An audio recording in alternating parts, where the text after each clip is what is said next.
F-22 Raptor, a bird of prey. Its sophisticated technology and stealth capabilities make it a formidable foe against any enemy of the United States. In 2014, the Raptor flew its first combat mission as the U.S. launched airstrikes against ISIS insurgents in Syria. Putting bombs on target may look like child's play on TV, but in reality, getting a bird from ground to air is a lot harder than it seems. Tyndall Air Force Base, Florida.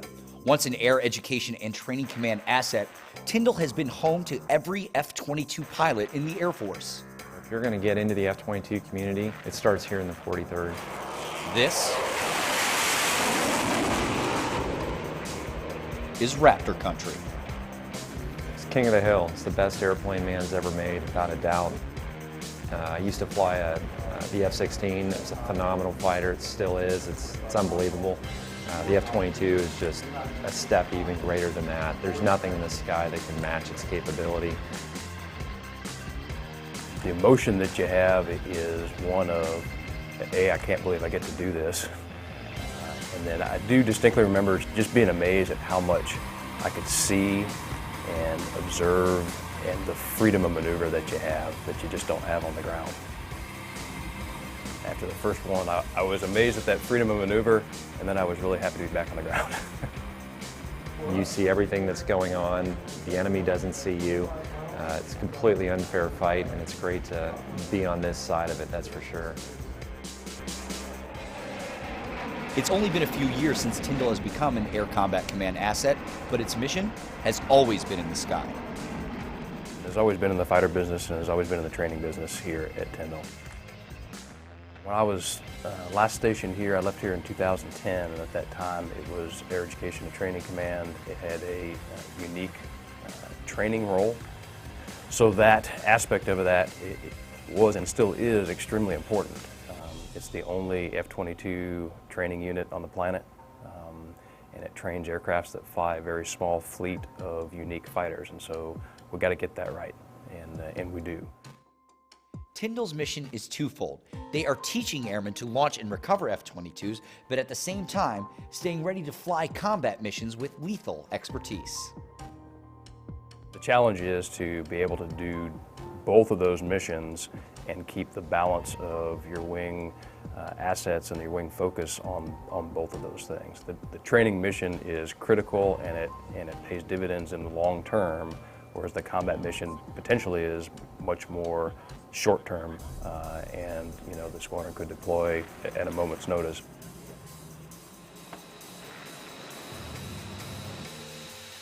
But we have an incredible team, we really do, and we talk about lines of effort within the wing. And so each individual in the wing really plays a role in probably all those lines of effort, although they're more heavily invested in one than the other. For example, an instructor in our training squadron is heavily invested in training the future of air dominance, but they play a tangential role in each of those other lines of effort. Lori Bort. I'm an instructor air battle manager here at the 337th Air Control Squadron. As an air battle manager instructor, I'm training the next generation air battle managers to work with international officers and perform any mission that the Air Force has tasked for us.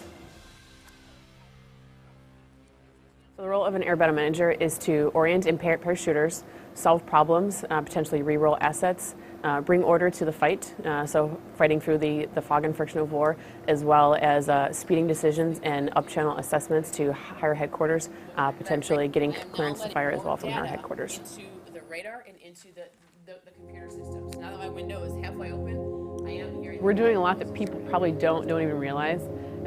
So things like we'll do humanitarian operations, potentially helping out some of the civilian aircraft. We're usually over Super Bowls, making sure that nothing is going on that shouldn't be. If there's any presidential ops, we potentially could fly on those and help those. And then obviously we've got counter-drug ops that we'll work in South America on. And then obviously Iraq and Afghanistan, we're still there each day in the fight. There's people deployed all the time.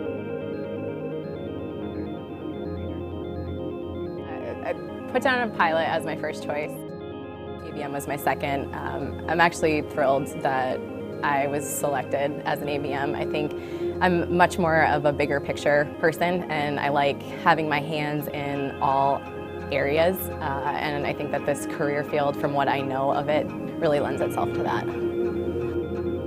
Rather than being hyper-focused on a specific airframe or platform, we're really required to know a little bit of everything. The pilot really is looking through the straw, if you will. He knows what he has to do, what his mission is, but there's a lot of times he doesn't know what's going on 100 to 200 miles away from him, whereas that's the view that we'll have. We'll be able to see and talk to assets that are, hundreds of miles away, whereas a pilot is just going to be able to see something and talk to someone within a much shorter distance than what we can do. We are responsible for really prioritizing when it comes to weapons, sensors, and fuel. So that allows us to have an opportunity to really think battle management-wise and really putting a lot of these smaller puzzle pieces together to create this larger picture. There are times where, when I was deployed, we did have the opportunity to kind of hear some of the stuff that was going on the ground. So when you can hear the troops on the ground actually running for their life, and you're trying to direct an aircraft in there to help pull them out and get them out as quick as possible, that kind of gives you a purpose as to what you're doing there. It'll let you know that you're not just there, for no reason. You do have a purpose. There are so many keys to success. It's the speed, it's the power, it's everything that goes on behind the scenes. So from the maintenance crew to everybody that works on the flight line. And obviously, I don't know the first thing about being in the cockpit of an F-22, but from my short time in the Air Force, I think it's just all about relationships and communication. If you can trust the people that you're working hand in hand with, then you're set up for success there. If you're holding yourself accountable day in and day out, then you're going to set those expectations, and you're going to push yourself to the level that you need to in order to be successful for not only yourself, but for the team you're working for.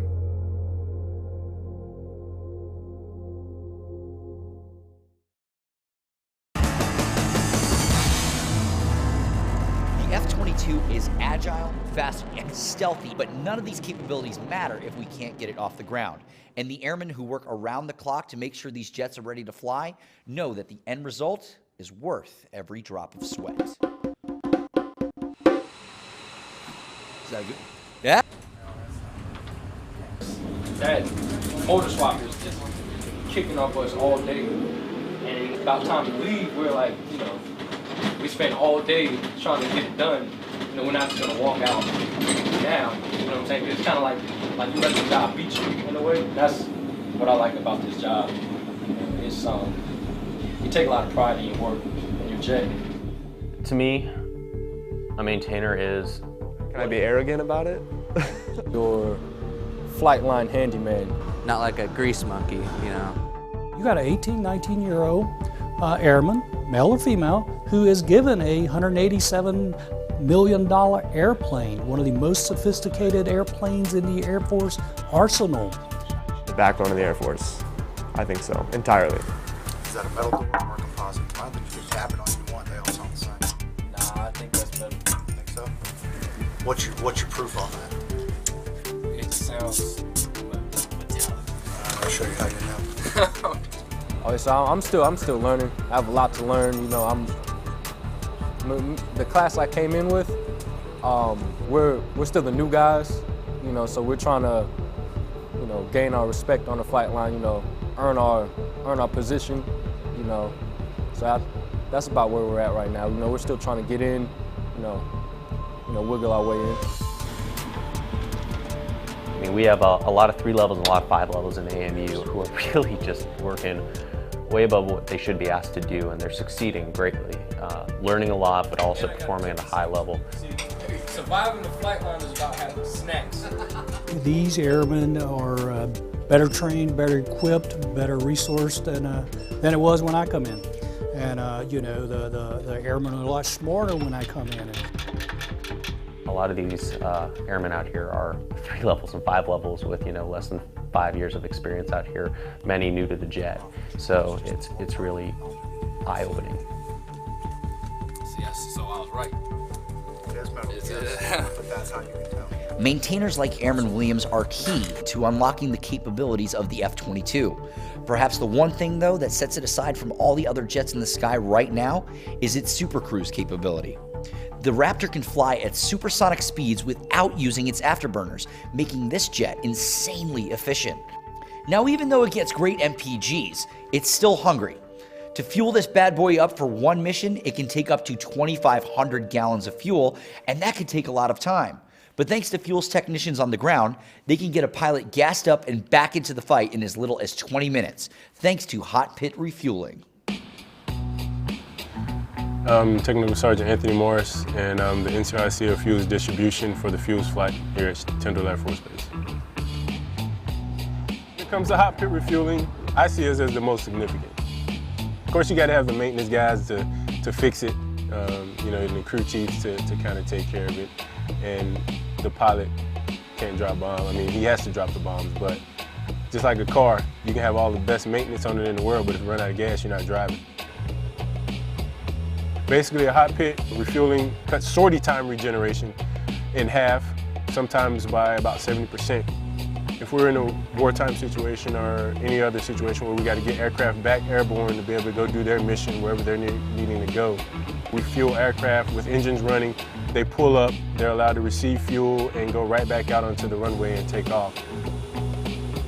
To know that we played that big of a part supporting the 43rd there and making sure that their pilots receive the training that they need is huge to me, because then that basically lets me know that we're doing our job to make sure that the Air Force is getting the best pilots in the world to be able to go out there and defend this country, and that's what it's all about.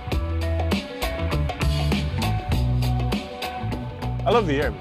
Being able to look back and say, okay, this guy got here, they had no idea what they were doing. Like, they weren't even confident enough to drive on the flight line because, you know, we didn't know if they would cut off a jet or if they do something crazy. So to see them progress from that manner, now they're out there, they're pumping gas.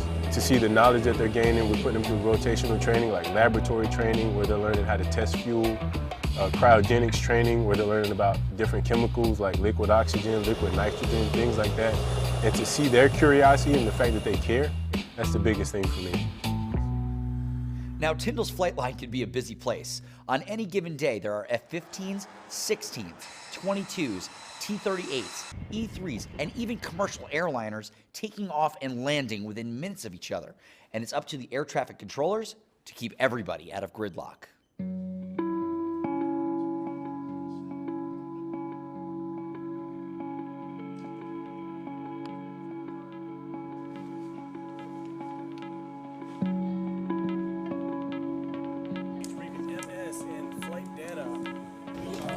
I'm Tech Sergeant Bryce Hamilton, and I'm Air Traffic Controller. Our role as the air traffic controllers here in the F-22 mission is kind of like the liaison between them training, because all pilots that fly the F-22 come through Tyndall in one way or another. They get all their flight training here. So we're the ones that enable them to go out there, do their different types of missions and stuff like that, practice flying in the pattern to get up to speed and hone their skills in order to go out into the actual combat when they need to go and fly for the Air Force. Left on 23 left, right on Charlie, taxi. Air traffic control is one of those unique jobs where every day you come in, it's going to be something different. For instance, here, us in the tower, we control all the airspace from to the surface up to 2,500, 2,600 feet. So all the airplanes that the RAPCON's talking to, they pass them to us, and we control them, land them, take them off, all that stuff, and get them headed in the right direction out to go to the airspaces they're going to be working with. You just got to have confidence in yourself. And before, I would say I was more of a passive type person. This job has definitely made me grow, that I need to, you know, step out on that limb that you're not uncomfortable doing and do those things that I wasn't used to doing, and being strong, be that leader, make the right decisions. We all have our key to the puzzle, because everybody relies on each other in order to get the mission done. The hard work of all these airmen now rests on the shoulders of one. To be trusted with this opportunity, pilots must prove themselves worthy.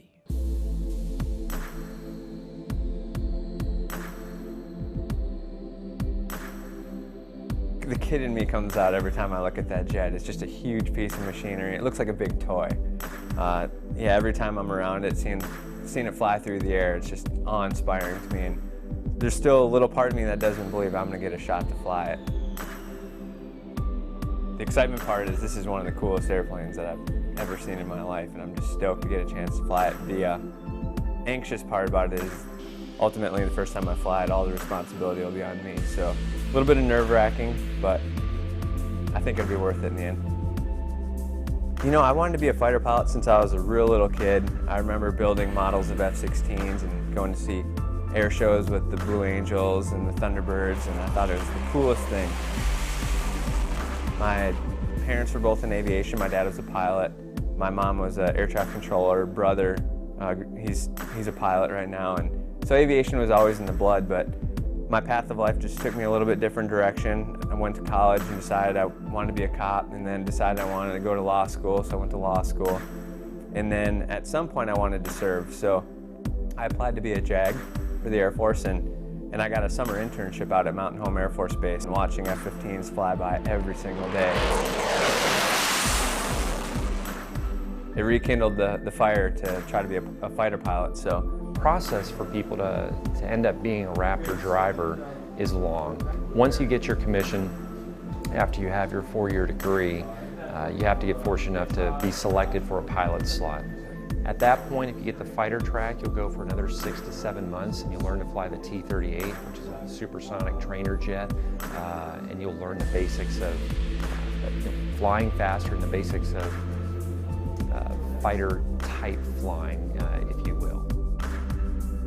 Typical pilot training is a year. It took me 15 months longer than a year. Had a little medical hiccup in between T6s and T38s. I was diagnosed with cancer, and from there, it was an immediate grounding. I didn't think I was ever going to fly again. I wasn't sure really what to expect for the treatment itself.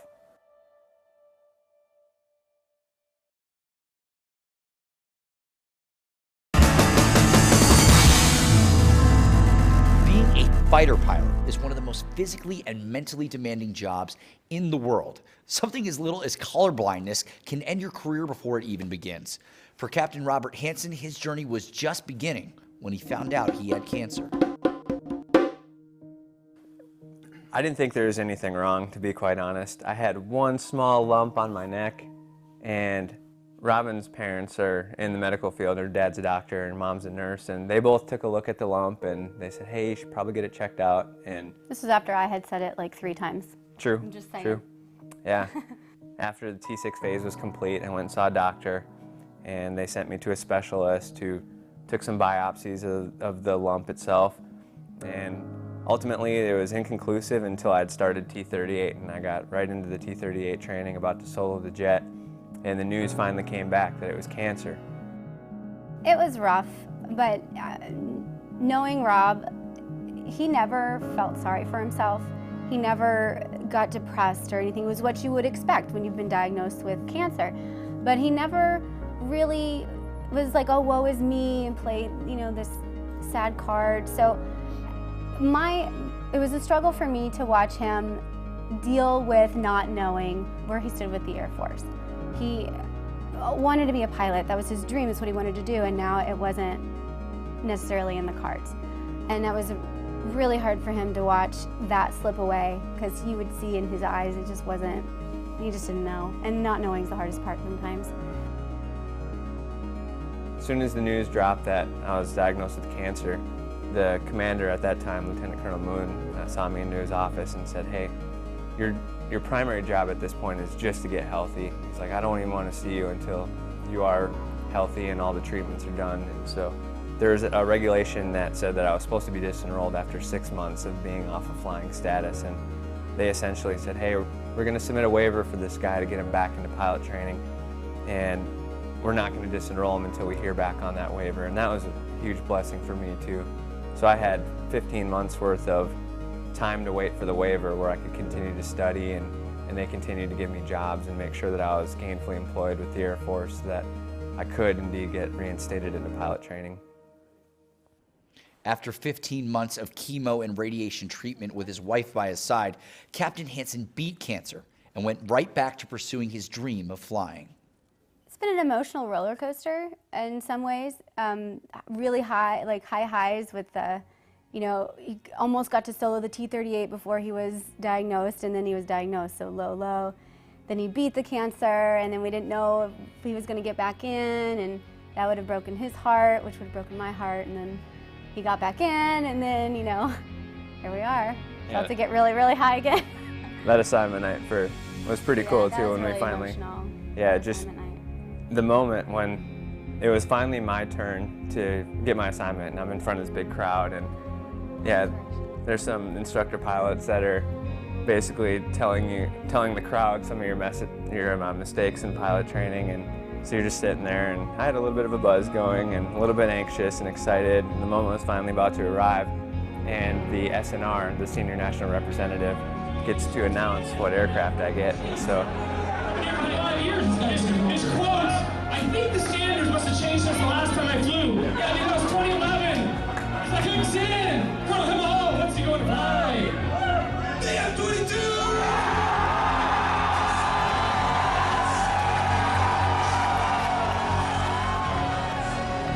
It was an amazing moment. I think until the next morning when I saw the patch on my flight suit that they gave me on assignment night, I don't think it really quite set in that I was going to get a shot to fly the Raptor. Among the roughly 30 pilots that were in his class, some got F-15s, some got F-16s, and some got B-2 bombers. But Captain Hansen was the only one that got told that the F-22 would be his. But if you ask any maintainer, they'll say the jet isn't his, it's theirs. Yes, sir. How's 8-9 doing? How's 8-9 doing? So when's that flying again? 8-9? So that's my jet. Well, and as a crew chief, you take pride in your jet, you know, because that's, at the end of the day, the crew chief owns that jet. My jet is aircraft 107. Aircraft 93. Aircraft 81. 94. 72. 76. 91. My jet is aircraft 105. My plane specifically, it's beautiful. I call my jet the ugly duckling because it's not the prettiest plane, the LO's real damaged on it, but it never really breaks. So, you know, when another jet needs a part, they know they can can it from A9. It's gonna show something about your personality and your character. If your jet's clean, looks good all the time. It'd be like on your car. If you notice your engine oil light's on, well, hey, maybe I need to add some engine oil, but you just keep driving, you know. You're neglecting your vehicle. You wouldn't do that to a sports car. Why would I do that to my jet out here? Every time I'm put out on my jet, I wash it. I scrub down the whites. I wash any dirty part of the jet I can see. No, actually, my first day on the flight line, Sergeant De La, he showed me the importance of wiping down your whites. Took that to heart a little bit. It's yours, you maintain it, you fix it, it's yours, your name's on it. Okay, you won't find that in the civilian world. Think about you as 18-year-old. Where was you at, 18-year-olds? Did you have the stakes as high as these men and women have out here? APU!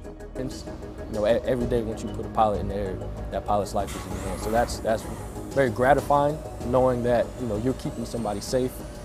Even though, you may not always think of it that way, they may not always think of it that way, but it's always, that is the case. You know, you hold somebody's life in your work. For Captain Hansen, it's taking the support of literally hundreds of airmen across a multitude of career fields over the last 6 years to get to this point. Finally, the day has arrived where Captain Hansen will take his first flight in the F-22 Raptor.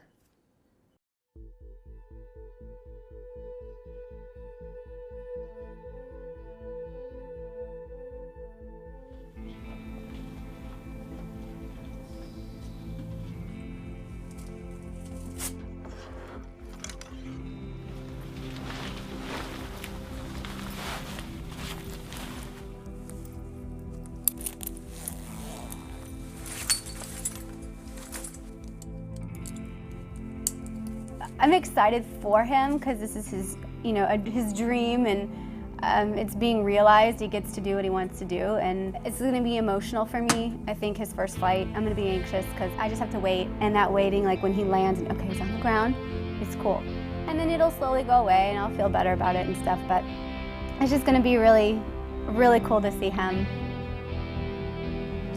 climb that mountain finally, I guess, because it's been a rough go. But I'm also really proud of him for all the hard work he's put in. He's worked really hard to get here and to get this plane, and it's really cool to see him excel in what he's doing.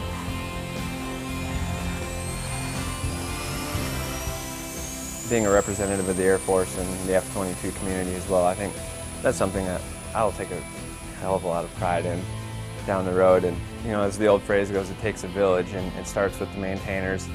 Make sure the jet's ready to go. The instructor pilots in both the academic arena, getting us prepared to go to the flight line.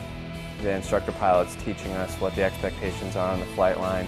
Air traffic control towers, ground crews, there's radar controllers out there. It's really a whole team concept to get the jet in the air. The pilot is literally just putting the aircraft through its paces of what it's supposed to be doing, but man, without the pilot, the jet can't fly, but without everybody else, there's no way that pilot can even get to the jet.